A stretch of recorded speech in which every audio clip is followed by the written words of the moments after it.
We've made it to the second stock issue, that of inherency.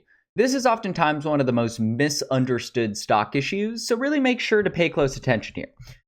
So the inherency stock issue is all about the affirmative proving that there's some sort of inherent barrier in the status quo that has prevented attempts to solve the harms. It's about proving that there is something within the status quo that is blocking the harms from being solved. It's about showing that there is some sort of barrier that is frustrating attempts, as opposed to just saying, look, there's a problem that exists. Now, why is this necessary?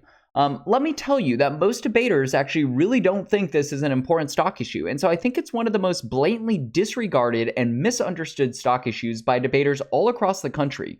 Bellarmine is one of the only schools that thinks about inherency in the way that we do, and I think it really helps us to win a lot of debate rounds, and one of the reasons why so many of our debaters are so successful is because we actually think critically about why this stock issue matters.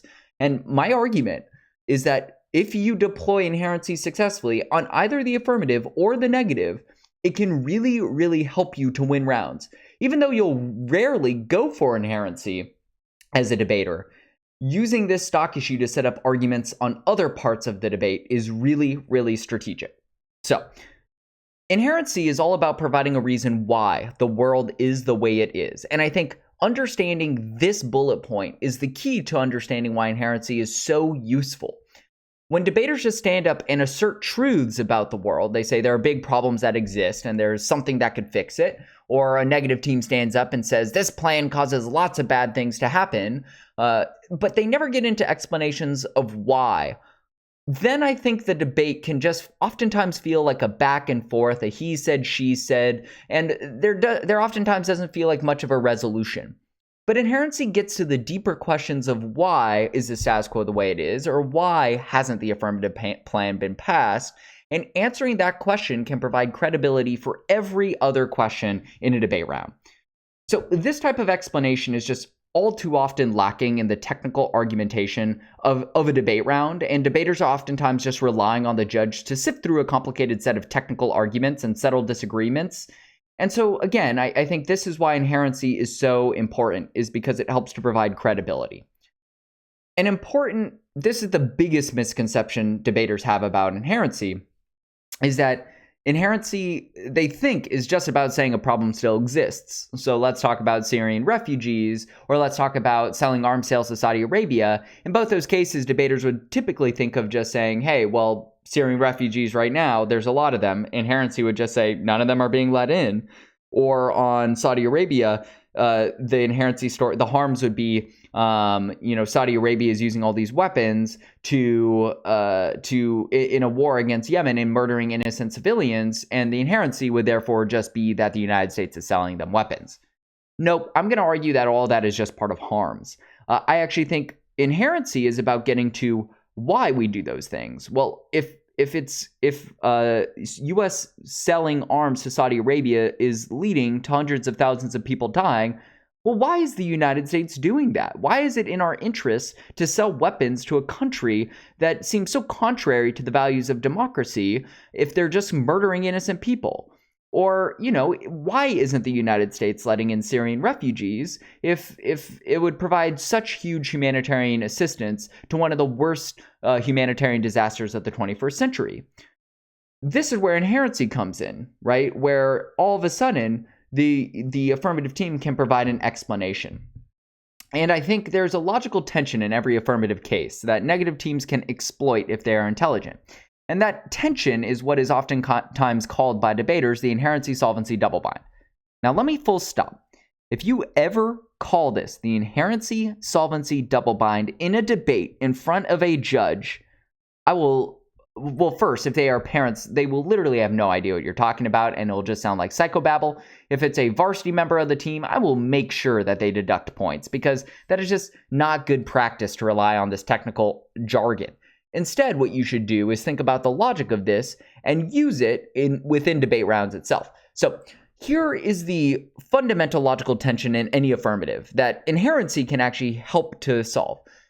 If the harms are so serious, right? If we agree that there are hundreds of thousands of people dying or billions of dollars of economic costs or whatever your harms are, and there's a great plan that fixes the problem immediately, why hasn't it been passed? If there's such a big problem and there's such a good solution, why hasn't anything been done already?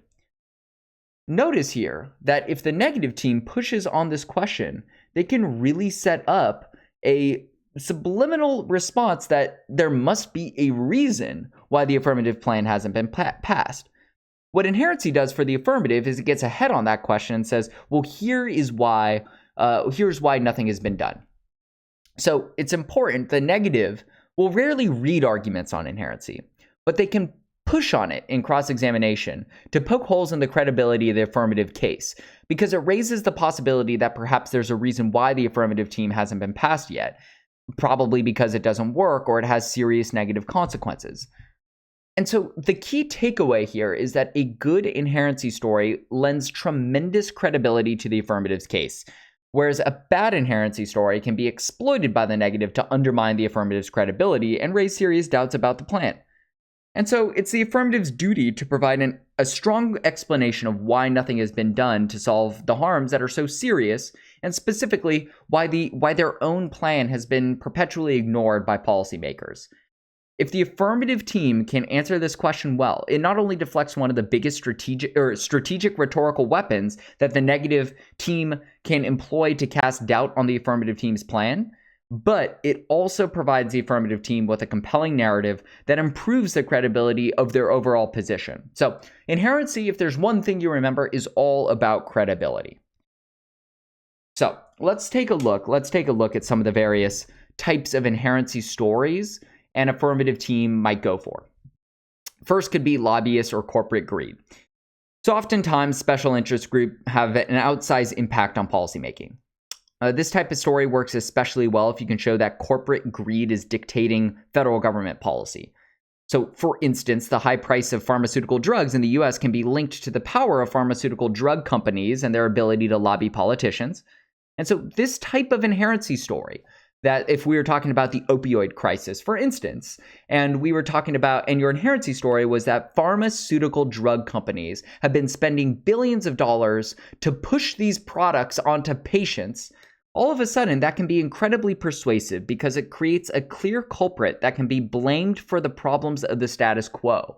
Rather than having doubt about whether or not limiting pharmaceutical company influence would be good or bad, all of a sudden it becomes very clear that pharmaceutical companies need curtailment. Another example of this type of inherency story was seen when in an affirmative case that showed the harms of electronic waste from the US being dumped in Chinese villages. And the culprit in this, according to this inherency story, was that US companies have spent tons of money lobbying the US federal government to allow them to continue to dump e-waste abroad because it's way cheaper than having to safely recycle it. Again, very persuasive. Another one is politicians focus on re-election. This one's a little bit generic, but I've seen it work before, right? This focuses on the ways that politicians could cater either to rich constituents and donors or suburban donors, or the way that politicians try to appeal to voters by focusing on short-term solutions as a way to get reelected. So this is kind of similar to the lobbyist story, though the emphasis is a little bit different. So on the education reform topic, many affirmatives discuss the way in which education reform has been stifled by politicians who do not want to anger their wealthier constituents. Of course, everybody knows U.S. public education isn't the cream of the crop, but it's tricky because the politics make it so that the wealthy constituents who benefit right now from the status quo, where some public schools are really good and most aren't good, they wouldn't be happy if all of a sudden their money is going to other districts. And so it's tough for politicians to actually try to fix the problem because they'll probably lose their donors. Those wealthy voters, enjoy the status quo because their school districts are receiving more money. Another type of this inherency story was seen on the social services topic, which was a topic asking the United States to spend more on social services or to increase its social services. And so one case, actually, that I read back in the day, back when I was a youth in my debate career, focused on trying to solve the gang problem in the U.S. by shifting the approach from militant policing, just spending more on policing, to instead vocational programs. So this was social services for at-risk youth to try to provide them support groups, job training, counseling, education, all that good stuff. And so even though a police-heavy approach that relies on putting gang members in jail is proven to do very, very, very little to solve the gang problem, in fact, the evidence shows it makes it worse by getting people trapped in the prison cycle, politicians continue to really rely on it. And the Inherency story here argued that politicians have relied on police because it's a way for them to look tough on crimes and gangs. It looks good to have a tough on crime approach, even if the evidence doesn't actually support that conclusion. And so ultimately that helps them for re-election. Voters, the story goes, want to think the gang problem is being solved in the short term, and increasing funding for police units was the best way for politicians to do that. So notice these stories provide a compelling explanation for why the evidence-based plan of creating these ceasefire programs ended up not being passed in more cities. Another one is attitudes and biases. Oftentimes there are outdated attitudes or biases that are not based on evidence or reason, but nevertheless dictate policy. So for instance, on the military topic, a common Inherency story revolved around the notion that the US is stuck in an outdated Cold War mindset where we think that more troops stationed in more bases overseas is always better. And so this type of mindset, it was argued, creates more tensions and problems than it's solved. And so for this type of Inherency story, it's really important to explain where this attitude or bias originated. Oftentimes, there was a logical reason why the mindset made sense once upon a time. Like when we were in an arms race with the Soviet Union, maybe it was important to put a lot of troops all over the world. Today, I don't know how important it is. And so your job as the affirmative is to show that as the problem or the mindset has continued to persist, that the attitude, the mindset did not adapt to the changing times, despite the fact that the situation has changed dramatically, which has now led to outdated policies. So let's just summarize. Ideally, the affirmative story, I don't actually think should always be centered around the stock issue of harms. I actually think the more compelling story is to focus on inherency. Many debaters think that it's strategic to harp on how serious their harms are. They're inclined to focus on how many billions of dollars the economy is losing, or how many innocent people are being hurt, or how many people are dying.